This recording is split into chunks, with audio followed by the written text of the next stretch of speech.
I'm so excited to introduce to you something that I've been wearing and loving for some time now, and I think you will too.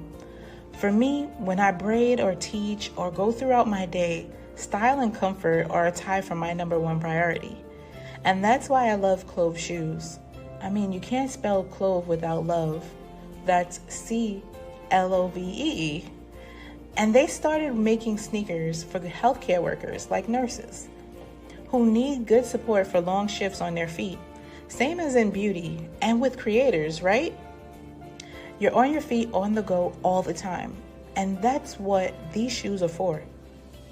They're also waterproof and they wipe clean, so there's no worries about spills or stains from any products you use. And on top of that, they're super cute.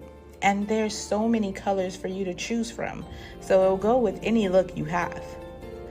I'd love for you to try a pair, so I've got an offer code for you. Visit goclove.com/Karyne and use code CLOVEKARYNE, that's Clove, then my name, Karyne, for 20% off your first pair. You might start collecting them like I do. That's Clove Karyne for 20% off your first shoe order at goclove.com/Karyne.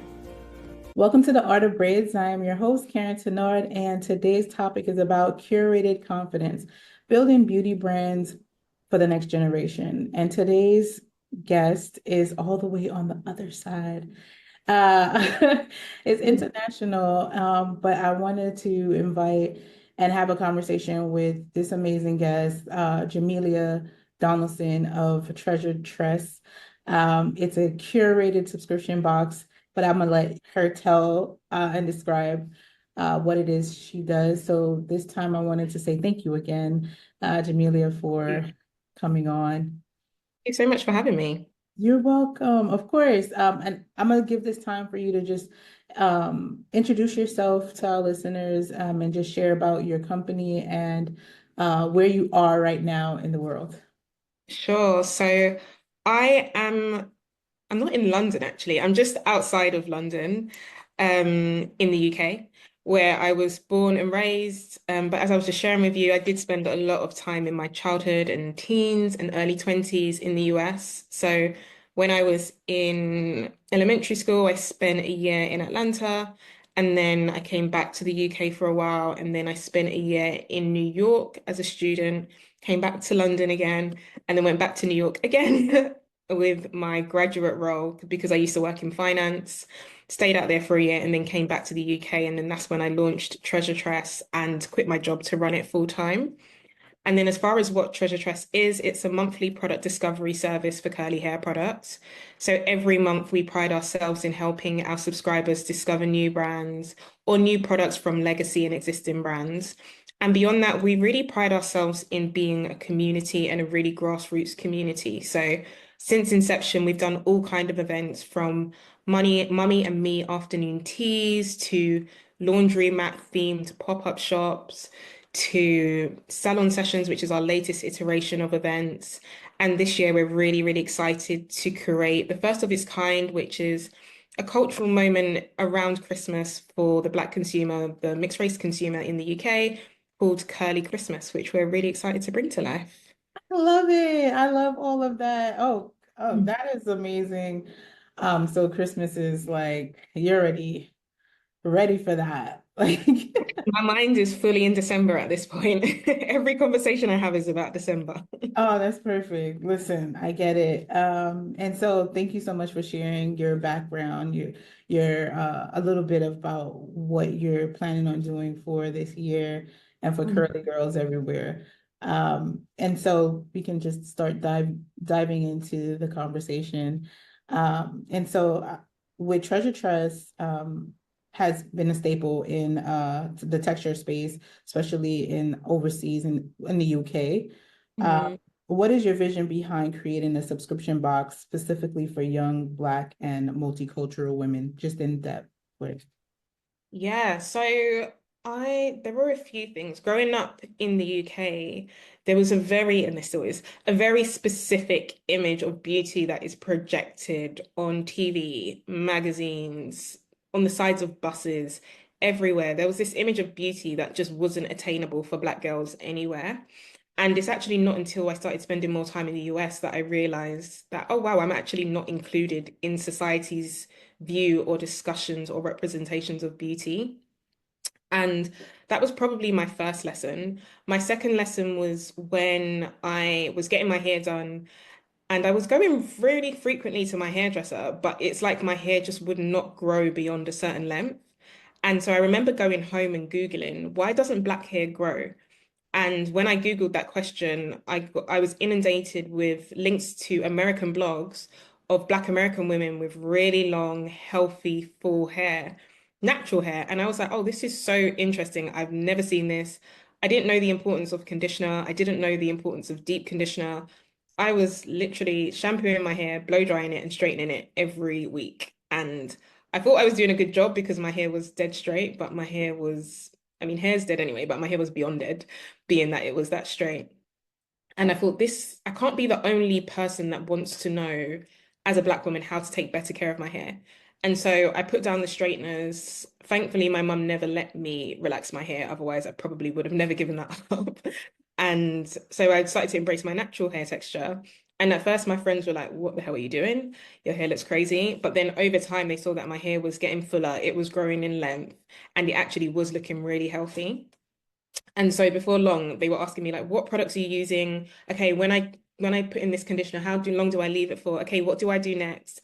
And so I found myself having the same conversation over and over again. Like when you shampoo your hair, deep condition. After you've deep conditioned, detangle. And then I just thought there has to be a more efficient way to do this. And then I would say the final life moment that happened was when my brother told me that he was expecting his first daughter with his partner. And when I found out it was a girl, my first thought was like, oh my gosh, I hope she doesn't hate her hair growing up as much as I did. Because I remembered being a young Black girl in the UK and thinking that my hair was such an issue because everywhere just tells you that straight hair is normal and anything that isn't straight is abnormal and ugly. And so my first thought was, how can I create something that protects her so that she doesn't feel as though her hair is problematic? Right. And that turned out to be Treasure Tress, but I didn't know it was going to be Treasure Tress until I spent some time in the US. And while I was in, sorry, before I went to the US, I went to Beijing. Okay. And when I was in Beijing, I went there for an internship. And while I was on my internship, I lost all of my hair care products and all of my hair tools. And your face is exactly how I felt because as a Black woman, there's nowhere worse in the world, literally, than China to lose hair products because no one has anything that is even close to your hair texture. And so I had to go to a Russian supermarket and I bought a shoe brush, some really cheap gel, and some really cheap conditioner. And I tried to slick my hair, and my hair was just not having it. And the humidity in Beijing is insane anyway. So I just looked crazy. And that was the first time that it dawned on me that, wow, like we had it bad in the UK because there were hardly any curly hair brands when I launched Treasure Tress. But Beijing was 10 times worse because there was not one product on the shelf. And I realized that if you don't live in a major city in the US, you don't have exposure to quality hair products. And so, ironically, my next internship after Beijing was New York. And when I got to New York and I went to Target, I was like, okay, so this is what life is meant to be like. Like, there's actually products that are created by Black people for Black people. There's imagery of Black people. We still don't have that to this day in the UK in retail stores. And so that for me was a massive eye opener. And then I was on social media and I started discovering subscription boxes as a business model because well, who had just launched? Glossybox had launched, Birchbox had launched, and then I saw Carlbox launch, and I was like, this is such a good idea. We don't have anything like this in the UK, and there aren't enough brands that are even present in the UK to do something like this. And so I set myself the goal that if by the time I returned to the UK, there wasn't some kind of service or platform for natural hair, that I would create it. And so I had these grand hopes and dreams, but in reality, I had been interning for free for over a year at this point, so I had no money. So I thought the first thing to do was actually make some money. So I went and got a job in finance, and I worked on that in that job for about 3 years on their graduate scheme. And then I eventually left once I had launched Treasure Trust because it became impossible to balance the two. And that's when I realized, okay, like this is something that the market really, really needed. And then over the years, our influence has continued to evolve amongst consumers. But I think I'm most proud of the influence that we've had on the industry as far as releasing data reports, trend reports, white papers to dictate to the industry how much Black consumers in the UK are actually worth and why they should take us seriously and why there should be better product offerings and the way that we've been able to shed light on industries like fitness and highlight the ways that Black women are being ignored and overlooked, and things that brands, spas, health centers can do to be more inclusive. So, although we started off as a subscription box, the things that we do as far as our events and our data pieces and the thought leadership, I think it has definitely superseded where I thought this was going to go and like what I thought I was creating initially. No, I love it. I'm just yes, like you get it. You know what I'm saying? And I think it's important that we do go through those trials and tribulations where we are left with nothing so we Yes. can be our own solution, you know. Hmm. So I think that is like perfect because then you can relate. You're like, Yeah. oh, I've been there. Like I had no products. When you go to places, you'd be like, no, this can't be. And then of course I've seen like um when you're around certain people that are not like you or look like you, people start to their hair, like you said, with straight is better, if anything, Hmm. especially going through like doing protective styles. I was at an event where someone seen a curly person sit in the chair and was like, "Oh, I should have a blow dryer just to braid the person's hair." And I'm like, "Push them to me. Give me them. Give me Oh them." my gosh, that is crazy. It's like, why would you like mentally? I think it's just how everybody's mindset has been conditioned, where they Yeah. think straight hair should be braided and curly hair should be turned into straight. Like it's like Yeah. people with curly hair are the ones who get their hair braided. Why would they need to straighten it? Yeah. To be fair, I've seen a lot of that on social media. And I mean, I don't do Instagram stylists. I've discovered one who is amazing, and she is the only person that I will go to. But I did start to see so much conversation about the T's and C's of Instagram stylists and the fact that you're expected to wash, blow dry, and straighten your hair before getting braids. I was like, what in the world is going on? The whole point of getting braids is so that you can embrace and enjoy your natural texture. Why must I now straighten it? That doesn't make sense. Yeah, I'm destroying it to protect what? Like the so I think it's definitely like to just educate people on changing their mindset. And this is why we having a conversation. Like I'm a big advocate for painless braiding or painless beauty in general. Hmm. Because I think a lot of people think it's a myth, right? They're like, oh, no one's ever did my hair and it's not like tight or there's some type of pain. I'm Yeah. like, yeah, but I feel like if someone cares about you, they're not trying to hurt you, Hmm. and if you're Absolutely. being hurt in any kind of way, then that's a clear sign that you should stop. You know? Hmm. So, Absolutely. okay, so we're gonna go into our next question, which is community is the heart of both our missions. Like we just had the conversation about Yeah. how do you maintain authentic connections with your audience while scaling your brand? Yeah. That is a great question and one that I think about a lot because I know that inherently I have always got in front of my community and been accessible and visible so that there is that level of trust. And I do think that that's really important, especially in beauty and in hair care in particular, because very rarely are Black women the owners. We are always the marketers, or we run the social medias, or we host the events on behalf of. But very rarely are Black women actually at the foundation and at the helm of business. And so for that reason, I have always been really, really present at our events, whether it's hosting or whether it's doing introductions or whether it's doing panels.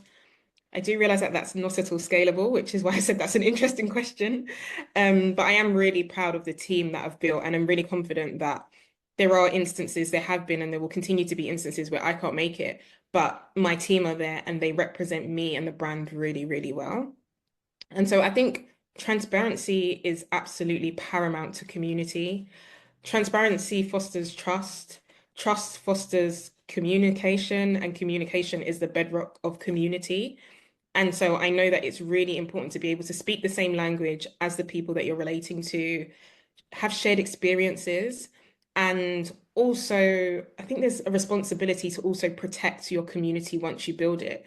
And again, going back to beauty, going back to ownership in beauty, there is a lot of fear in the beauty industry about who owns what and who is protecting us.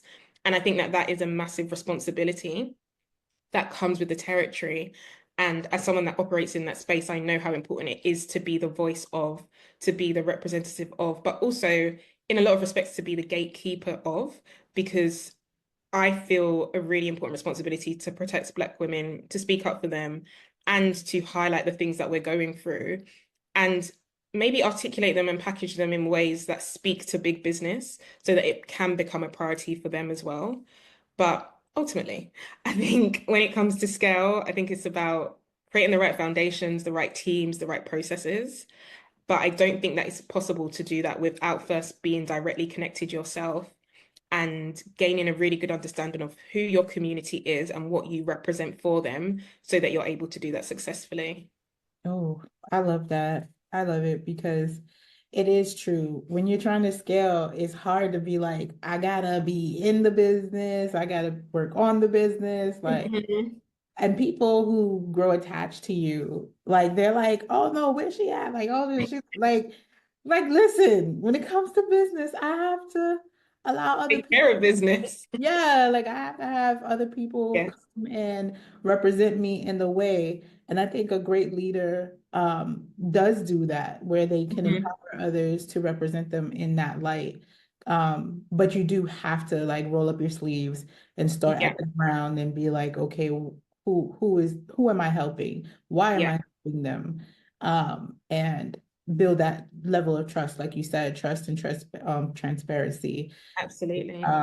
is definitely what building the community. So and especially when the message does not change or the Hmm. mission, and it's like, this is what I'm trying to do. And I love the fact that you use the word, the gatekeeper, because Hmm. there's like this negative thing about gatekeepers and like, oh, I'm like, no, you have to guard, you have to like, you have to gather and you have to guard at the same time. Agree.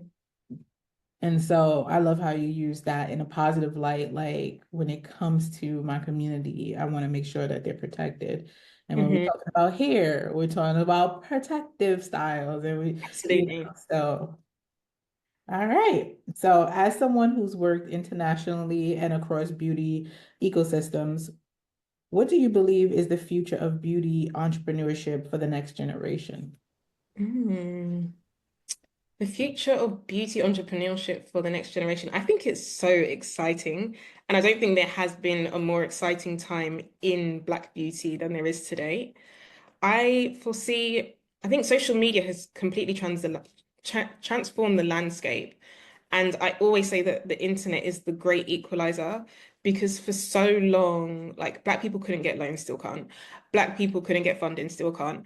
Black people couldn't build sustainable businesses without the necessary support, still questionable. But the internet does allow us to actually enter the game. And because we are inherently such creative and innovative people, anytime we're locked out, we will always create our own. And so the exciting thing about the internet is that if for any reason we haven't been able to innovate or create anything in a beauty aisle or in the ecosystem of beauty, we've been able to develop our own ecosystems. So now we're looking at more Black beauty entrepreneurs, which we've seen. I think America's got the fastest growing statistic for Black women starting entrepreneurship businesses, and I'm pretty sure that health and beauty is a huge part of that. Likewise, in the UK, there's so many new brands that are emerging. And so I think we're definitely entering a season of so many more Black-owned brands that are able to scale digitally because we don't have to rely on brick and mortar the way that we used to. but equally, I feel like there's going to be a huge resurgence in Black ownership. And we're seeing that through the Topicals founders' acquisition of Bread, beauty supply, that hair care range. We're seeing it as far as like Taraji buying back her hair care line.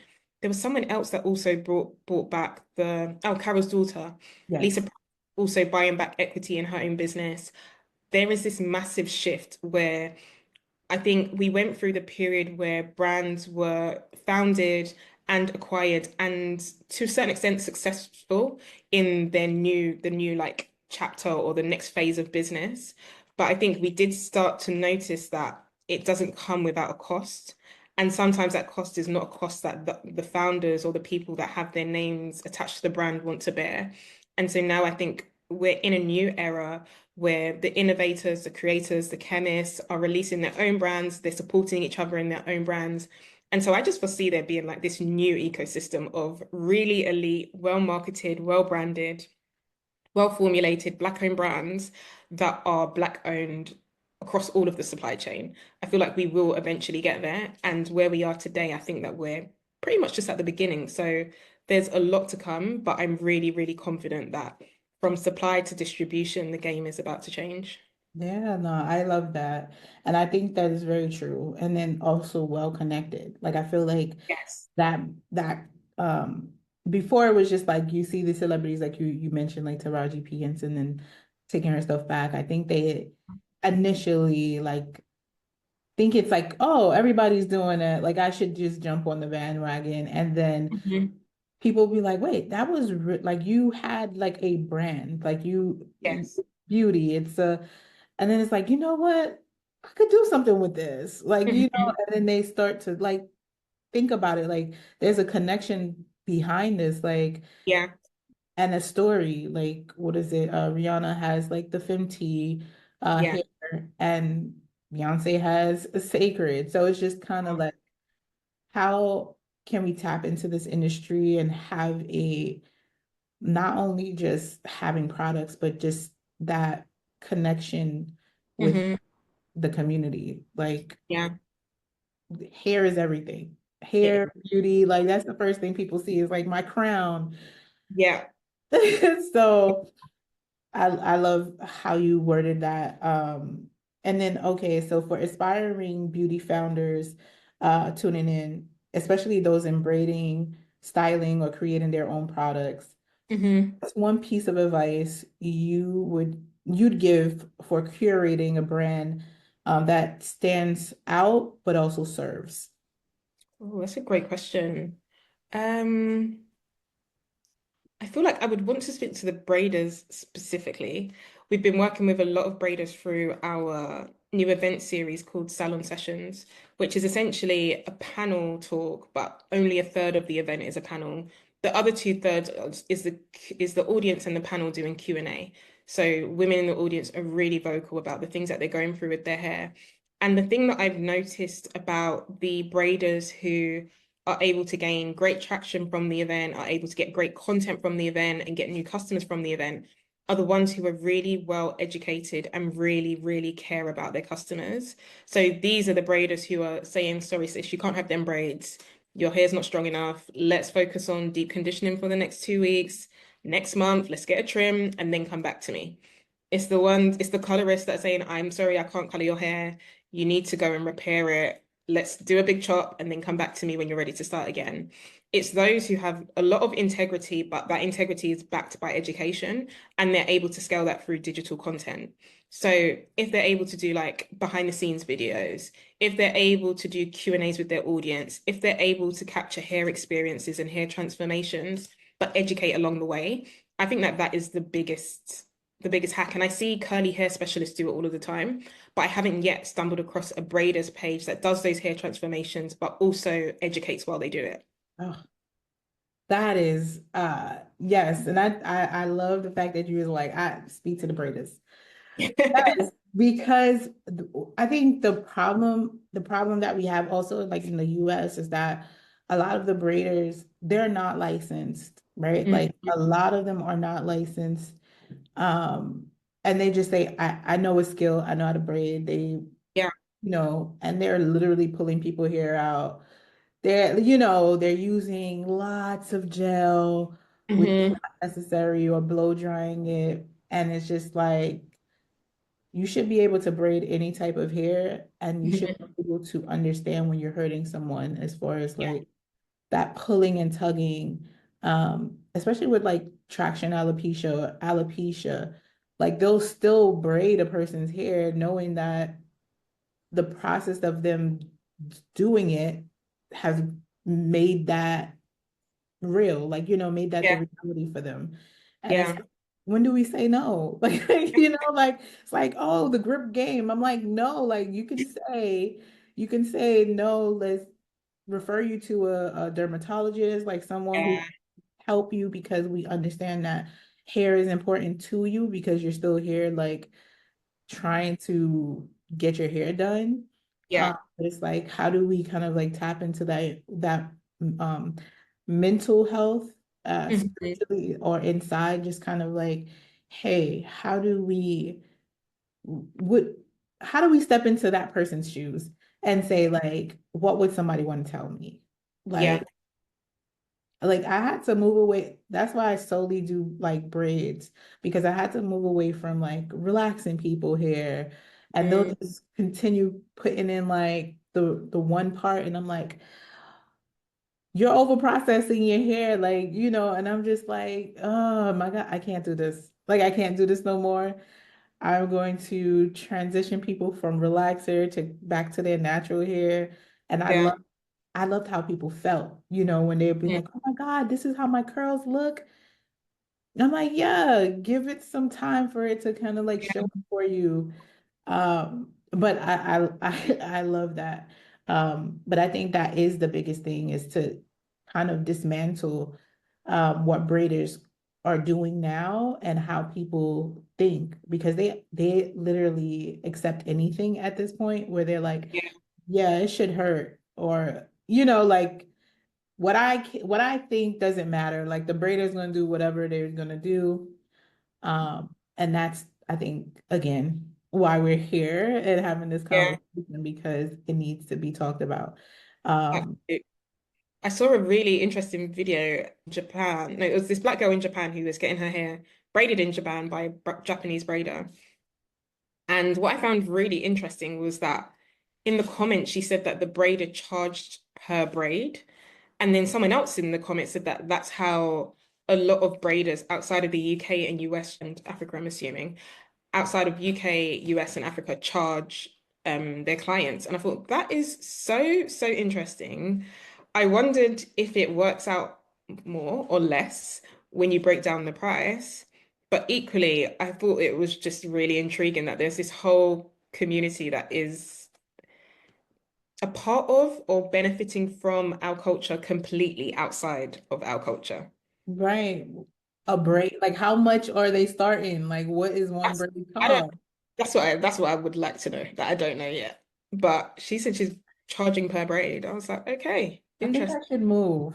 I think I should move around just to see like how people are, like what, like, because you do want to think about time. Like as braiders, we don't get what we should, as far as like if Mhm. you're a really good braider and I people, agree.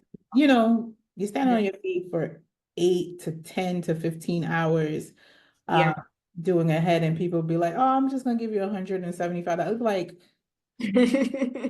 per person. I got back pain, foot pain, and all of that. But I think, you're bringing the community together between like beauty brands and the community, to Mhm. have those conversations. And I commend you for that, because that's something that aligns with me. Like, this is what I want to do, to make sure that people not only like understand their hair, but understands the process of like Mhm. that looks like and who's involved.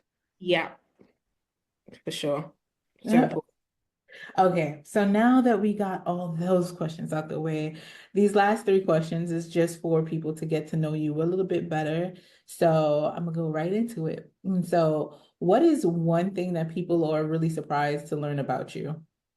Great question. I think it might be how introverted I can be because I feel really I don't I I really enjoy speaking. I enjoy doing panels. I enjoy doing keynote talks. But generally speaking, I'm really introverted. As in, I would much rather, if I'm not doing those things, I would probably rather be at home with people that I'm extremely comfortable around, as opposed to like being in big crowds. So yeah, I'd probably say that. Yeah, okay. So you're like, I think it's called an ambivert when you know how to like switch it up. So I can be extroverted if I need to be, but on a regular day, if I'm not like working or I don't have to be on, then I really like my own company. I like being at home, I or I like, love, but I don't necessarily love being amongst a big crowd. I get it. Protect the energy at all costs. Absolutely. That's really good. Okay, so the second question is, I wanted to learn about like what are you reading a book? What book is it, and would you recommend and why? Yes. So at the moment, I'm reading 10x is easier than 2x. And I'm reading it because I think it's a Black woman thing, but I know that since the beginning of Treasure Tress, I've been like, I'll just do it myself. Like initially, I started speaking to investors, and they were like, these were white male investors in the UK, and they were like, I don't know about this idea. You should make a subscription box for all hair types. And my reaction was, no, that's not what I want to do. That's not the vision I have. And so I was like, instead of seeking investment, I'm just going to do it myself. And that has been my attitude in so many things, but I don't think it's allowed me to reach my full potential because I've always been Miss Independent. And so now reading that book is really like reprogramming my mind to be like, no, doing things 10x is actually easier than doing it 2x because it requires you to remove yourself from the detail and from the day to day and do better at creating systems and do better at delegating. So that's what I'm reading at the moment. And that's the why actually, because I think I needed to change my mindset to allow me to continue to grow and for my business to continue to grow. I'm gonna have to read that as well. So good. I put it on audiobook, and in between the chapters, the co-authors have almost like a podcast chat, Uh, and it's really, really interesting. So I would definitely recommend it on Audible. okay, love it. Okay, that's really good because you do hear those suggestions from people, and you be like, no, I would do it this way, but they be like, you trying to be a millionaire or whatever, like you trying Exactly. it's a really growing go into different people's houses is like you'd be like, no, but I don't want to the mission, the vision. I don't want to change from it. I don't want to divert from it. And so I get that. So the last but not least is how can people support and find you? Oh, amazing. Yes. So definitely how people can support is by following at Treasure Tress. If you're interested in trying new products without leaving your house and having them delivered to your door and saving money, then definitely subscribe to Treasure Tress at Treasure Tress at www.treasuretress.co.uk or follow us on social media at Treasure Tress. And then you can follow along with my personal journey on Instagram at Jamelia is obsessed and likewise on TikTok at Jamelia is obsessed. Love it. Again, and I love the fact that you do have like the fitness part. This is just like a little extra stuff, but it's like I love the fact that you understand like between hair and fitness, and people probably won't work out or do certain things because they're like, nah, you're gonna mess up my hair, I'm gonna sweat it out.